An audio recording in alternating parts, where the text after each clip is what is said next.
Hayır çünkü açılacağım. Bitta telefon bor, ichiga shokolad bor.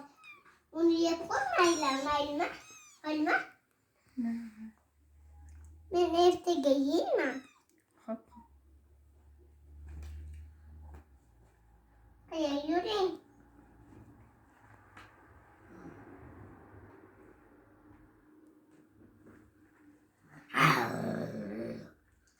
Qo'rqitaymi pishaydi. Siz men kutgan kun.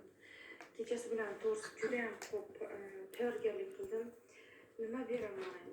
Eng tez ishlaydigan, ularni qo'rquvini yengadigan instrumentlar qaysilar degan saralash meni qattiq qiynadi. Bilim ko'p, lekin uni to'g'ri yetkazish va kerak insonlarga to'g'ri tushuntirib berish haqiqiy qiynoqli joyi mana shu bo'ladi. Bilasiz, bugun siz qobiliyatingizni eng to'g'ri yo'l bilan biznes, eng xavfsiz yo'l bilan biznes boshlashni o'rganasiz va undan tashqari bir emas 4 ta sovg'a qo'yganmiz. Bugungi efirda siz ikkitasiga ega bo'lasiz. Ertaga esa